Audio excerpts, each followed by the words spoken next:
Hi friends, ఈ రోజు మీకోసం ఒక డిఫరెంట్ మూవీని ఎక్స్ప్లెయిన్ చేయబోతున్నాను. ఒక కుక్కతో ఒక అమ్మాయి ప్రతిరోజు మింగుడు పడుతూ ఉంటుంది. ఆ కుక్క ఆ అమ్మాయితో పాటు ఆమె తల్లిని కూడా సుఖపెడుతూ ఆమె దాహం తీరుస్తూ ఉంటుంది.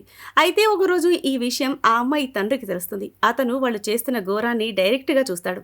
ఆ కారణం చేత భార్య కూతుర్ని కొట్టి కుక్కతో పాటు ఇల్లుని తగలబెట్టి ఊరు వదిలి వెళ్ళిపోతాడు.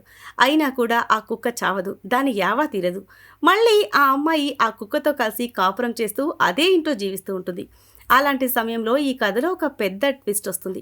అసలు ఆ తల్లి కూతురు ఇలా ఎందుకు చేశారు, ఆ తర్వాత ఏం జరిగింది, ఆ ట్విస్ట్ ఏంటో తెలుసుకోవాలి అంటే ఫుల్ మూవీ చూడాల్సిందే. సో ఇక ఏమాత్రం లేట్ చేయకుండా స్టోరీలోకి వెళ్దాం. మూవీ స్టార్టింగ్ లో సిటీకి దూరంగా ఉన్న ఒక పెద్ద కొండను చూపిస్తారు. ఈ కొండ మీద రీనా అనే చిన్న అమ్మాయి ఇల్లుంటుంది. ఈ అమ్మాయి సైకిల్తో ఆడుకుంటూ ఉంటుంది. ఆ సమయంలో రీనాకి వాళ్ళ అమ్మ కామంతో అరుస్తున్న అరుపులు వినిపిస్తాయి. రీనా ఆ అరుపులు విని అటువైపు వెళ్తుంది. ఈ అరుపులు ఒక రూమ్లో నుంచి వినిపిస్తూ ఉంటాయి. రీనా కిటికీలోంచి ఆ రూమ్లోకి తొంగి చూస్తుంది. అప్పుడు రీనాకి మైండ్ పోయే దృశ్యం కనిపిస్తుంది. వాళ్ళ అమ్మ కుక్కతో మింగుడు పడుతూ ఉంటుంది. అయితే ఈ కుక్క అంటే రీనాకు కూడా చాలా ఇష్టం. ఈ కుక్క పేరు హనీ. హనీని వాళ్ళ అమ్మ మీద చూసి రీనా చాలా కంగారు పడిపోతుంది. ఈలోగా రీనా వాళ్ళ నాన్న కూడా ఆ రూమ్లోకి వచ్చేస్తాడు. రీనా వాళ్ళ అమ్మని కొట్టి ఇంట్లో నుంచి బయటకు తరిమేస్తాడు. హనీని రూమ్లోనే కట్టేస్తాడు.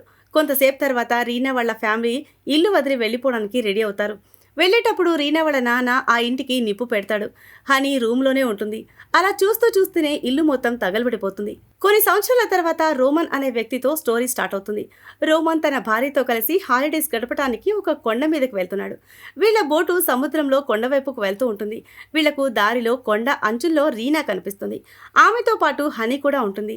రీనా ఇప్పుడు చాలా పెద్దయిపోయి ఉంటుంది. హనీ కూడా మంటల్లో నుంచి బయటపడింది. రీనా ఒక్కటే కొండ మీద ఉండటం చూసి రోమన్ ఆశ్చర్యపోతాడు. కొంతసేపటి తర్వాత రోమన్ అతని భార్య లీలీ వాళ్ళు హాలిడే కోసం అద్దెకు తీసుకున్న ఇంట్లోకి వెళ్తారు. రోమన్కి ఫోటోగ్రఫీ అంటే చాలా ఇష్టం. అందుకని ఇక్కడికి రాగానే ఫొటోస్ తీయడం ప్రారంభిస్తాడు.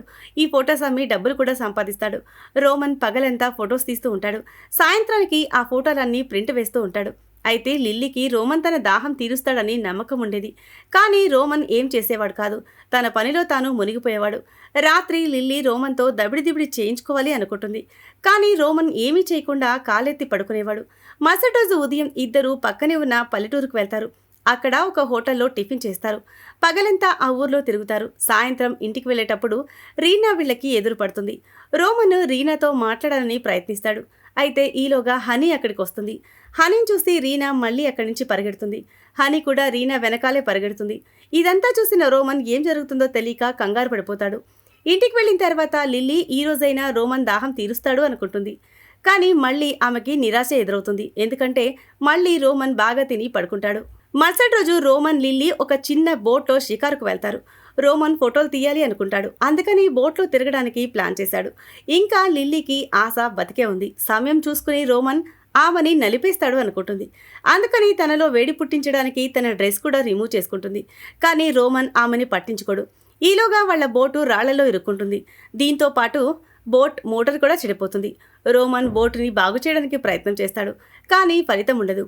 ఇద్దరూ కలిసి ఏదోలాగా బోట్ని ఒక కొండ అంచు దగ్గరికి తీసుకొస్తారు. ఎవరైనా సహాయం చేస్తారు అని అనుకుంటారు. అనుకున్నట్టే వీళ్ళకి జాక్ అనే వ్యక్తి కనిపిస్తాడు. జాక్తో పాటు హనీ కూడా ఉంటుంది. జాక్ ఈ కొండ మీదనే ఉంటాడు. జాక్ హనీ బాగోగులు చూస్తూ ఉంటాడు. రోమన్ జాక్కి అంతా చెప్పి సహాయం చేయమని అడుగుతాడు. కొంతసేపట్లోనే చీకటి పడుతుంది. అందుకని జాక్ వీళ్ళకి సహాయం చేయలేకపోతాడు. కాబట్టి వీళ్ళని తన వెంట రమ్మని ఒక గుహలోకి తీసుకువెళ్తాడు. జాక్ వాళ్లతో ఈ రాత్రి ఇక్కడే ఉండి రేపొద్దునే వెళ్ళొచ్చు అని చెప్తాడు. జాక్ ఒక సైడ్కి వెళ్ళి పడుకుంటాడు. లిల్లీ రోమన్ని దబిడిదిబిడి చేయమని గిల్లుతూ ఉంటుంది. అందుకు రోమన్ ఇప్పుడు కాదులే, పడుకోమని చెప్తాడు. మరుసటి రోజు జాక్ వీళ్ళ బోట్ని రిపేర్ చేస్తాడు. ఆ తర్వాత వీళ్ళిద్దరూ తనకి ధన్యవాదాలు చెప్పి అక్కడి నుంచి వెళ్ళిపోతారు. కొంతసేపటి తర్వాత రీనా హనీతో కనిపిస్తుంది. ఈలోగా జాక్ వీళ్ళ దగ్గరికి వస్తాడు. హనీని పిచ్చ కొట్టుడు కొట్టి అక్కడి నుంచి తరిమేస్తాడు. మరోవైపు రోమన్ ఒక కేఫ్కి వచ్చి రీనా గురించి ఎంక్వైరీ చేస్తూ ఉంటాడు.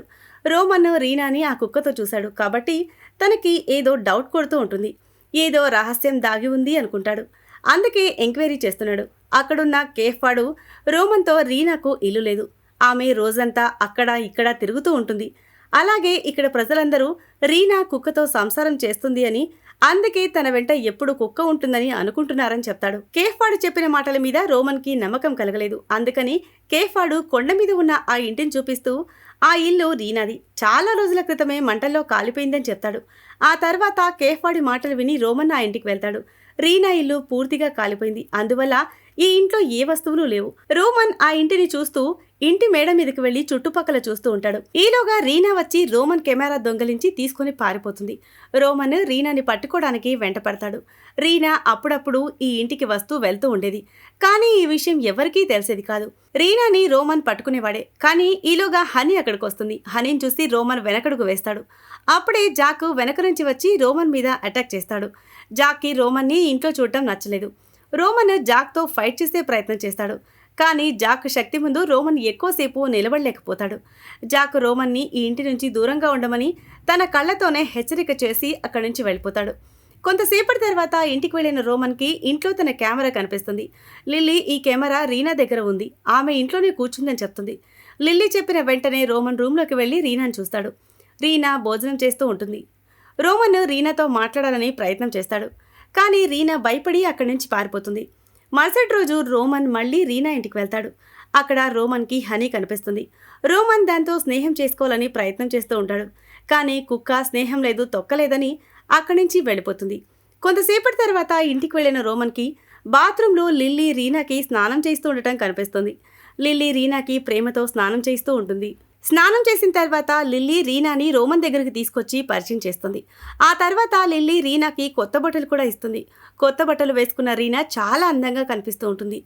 రీనా రోమన్తో కూడా కలిసిపోయింది. ఇంతకుముందు రోమన్ని చూసి రీనా భయపడేది. ఇప్పుడు తన భయం పోయింది. రాత్రి రీనా రోమన్ ఇంట్లోనే పడుకుంటుంది. ఆ తర్వాత రోమన్ లిల్లీని పట్టుకుంటాడు. ఎన్నాళ్ళో వేచిన ఉదయం అన్నట్టు లిల్లీ దాహాన్ని తీరుస్తాడు. మరుసటి రోజు ఉదయం రీనాని నిద్రలేపడానికి రోమన్ రీనా రూమ్లోకి వెళ్తాడు. అయితే రీనా ఒంటి మీద కేవలం దుప్పటి మాత్రమే ఉంటుంది. రీనా ఇలా ఉండటం చూసి రోమన్ వేడెక్కిపోతాడు. దుప్పటి పక్కకి జరిపి రీనాని ముట్టుకుంటాడు. ఇక రీనా ఒంట్లో కూడా అప్పుడు వీణలు మోగుతాయి. ఇద్దరు కలిసి దబిడిదిబిడి చేస్తూ ఉంటారు. ఈలోగా లిల్లీ కూడా రూమ్లోకి వస్తుంది. వాళ్ళిద్దరినీ ఒకటిగా చూసి చాలా బాధపడుతుంది. లిల్లీ వాళ్ళిద్దరినీ చాలా నమ్మేది. కానీ వాళ్ళిద్దరూ ఆమె నమ్మకాన్ని వమ్ము చేశారు. కొంతసేపటి తర్వాత రోమన్ ఫోటోలు తీయడానికి బయటకు వెళ్తాడు. రీనా లిల్లీ దగ్గరికి వస్తుంది. లిల్లీ డల్గా ఉండడం చూసి కారణం ఏంటి అని అడుగుతుంది. కానీ లిల్లీ ఏమీ చెప్పదు. అందువల్ల రీనా రోమన్తో నేను మింగుడు పడిన విషయం లిల్లీకి తెలిసిపోయిందేమో అనుకుంటుంది. రీనా లిల్లీని కసిగా ముట్టుకుంటూ ఉంటుంది. వెంటనే లిల్లీ కూడా వేడెక్కిపోతుంది. ఓవైపు రోమన్ ఫోటోలు తీస్తూ ఉంటాడు. ఇక్కడ రీనా లిల్లీ ఒంట్లో నీళ్లు తోడుతూ ఉంటుంది. కొంతసేపటి తర్వాత రోమన్ ఇంటికొస్తాడు. బట్ట లేకుండా ఉన్న రీనా లిల్లీలను చూస్తాడు. ఈ విధంగా ఉన్న ఆ ఇద్దరిని చూసి అతను కంగారు పడిపోతాడు. లిల్లీ రోమన్ని కూడా రమ్మని పిలుస్తుంది. ఆ తర్వాత ఇద్దరు అమ్మాయిలతో రోమన్ దాహం తీర్చుకుంటాడు. మరుసటి రోజు రీనా మేడ మీద తిరుగుతూ ఉంటుంది. పైన ఉన్న రీనా ఒక వ్యక్తిని చూసి భయపడుతుంది. ఈ వ్యక్తి రోమన్ ఇంటి వైపు వస్తూ ఉంటాడు. వెంటనే రీనా కిందకి వచ్చి రోమన్తో నా గురించి ఎవరికీ చెప్పొద్దు అని వెళ్ళి ఇంట్లో దాక్కుంటుంది. రీనా దాక్కున్న వెంటనే జోష్ అనే వ్యక్తి రోమన్ ఇంట్లోకి వచ్చి వీళ్లతో నేనొక గూఢచారిని, చాలా రోజుల నుంచి ఒక అమ్మాయిని వెతుకుతున్నానని చెప్పి ఫోటో చూపించి ఈ ఫోటోలో ఉన్న అమ్మాయి పేరు రీనా, ఇది ఒక పిచ్చిది, దాని దాహం తీర్చుకోవడానికి ఎంతటికైనా తెగిస్తుంది, అలాగే చాలా దొంగతనాలు కూడా చేసింది, పోలీసులు చెప్పడం వల్లనే నేను ఆమెను వెతుకుతున్నాను అని చెప్తాడు. రోమన్ ఇతని మాటలు విని కంగారు పడిపోతాడు. కానీ రీనా తన ఇంట్లో ఉన్న విషయం చెప్పడు. జోష్ వెళ్ళిపోయిన తర్వాత రీనా బయటకు వస్తుంది. వీళ్ళిద్దరూ రీనాని తన గురించి చెప్పమని అడుగుతారు. అప్పుడు రీనా తన గురించి చెప్తూ కొన్ని సంవత్సరాల క్రితం మా నాన్ననే మా ఇంటిని తగలబెట్టేశాడు. ఫ్యామిలీ మొత్తం సిటీకి వెళ్ళిపోయాం. ఆ మంటలో నుంచి హనీ కుక్క ఎలాగోలాగా బయటపడింది. సిటీలో తన ప్రియమైన కుక్క లేకుండా రీనా ఉండలేకపోయింది. అందుకే అందర్నీ వదిలేసి ఆ కుక్క కోసం ఈ కొండ మీదకి వచ్చేసింది. ఈ స్టోరీ అంతా విన్న తర్వాత రోమన్ లిల్లీలకు రీనా మీద సానుభూతి పోతుంది. కొంతసేపటి తర్వాత రాత్రైపోతుంది. లిల్లీ రోమన్లకు రీనా ఇంట్లో ఎక్కడా కనిపించదు. ఆమె కోసం వెతుక్కుంటూ వాళ్ళు బయటకొస్తారు. అప్పుడు రీనా బయట కుక్కతో దబిడిదిబిడి చేయడం చూస్తారు. హనీని రీనా మీద ఉండటం చూసి ఇద్దరూ షాక్ అవుతారు. ఏదోలాగా జాక్ కూడా అక్కడికి వచ్చి హనీని పిచ్చకుట్టుడు కొట్టి చంపేస్తాడు. ఆ తర్వాత రీనాని కూడా చంపేస్తాడు. రీనా మరణం చూసి రోమన్ విచారంగా ఉండిపోతాడు. నిజానికి రీనా కూడా వాళ్ళ అమ్మలాగా పిచ్చిది. వాళ్ళ అమ్మ తన భర్త దగ్గరికి వెళ్లకుండా కుక్క దగ్గరికి వెళ్లేది. జోష్ ఒక మంచి మనసున్న వ్యక్తి. ఇతను సమాజాన్ని భ్రష్టు పడకుండా కాపాడుతూ ఉంటాడు. ఇతనికి ముందు నుంచి రీనా హనీల మీద అనుమానంగా ఉండేది. అందువల్ల అతను వీళ్ళని ఒక కంటితో గమనిస్తూ ఉన్నాడు. ఇప్పుడు వీళ్ళిద్దరూ పాడుపని చేస్తూ డైరెక్ట్గా దొరికిపారు. కాబట్టి కుక్కని రీనాని అతను చంపేశాడు. ఆ తర్వాత రోమన్ లిల్లీలు వాళ్ళ సొంత ఊరికి తిరిగి వెళ్ళిపోతారు. ఈ సీన్తోనే ఈ మూవీ ఎండ్ అవుతుంది. సో ఇది ఫ్రెండ్స్ ఇవాటి స్టోరీ. ఈ స్టోరీ కనుక మీకు నచ్చినట్లయితే మరికొన్ని ఇంట్రెస్టింగ్ స్టోరీస్ కోసం ఛానల్ని సబ్స్క్రైబ్ చేయండి. Thanks for watching.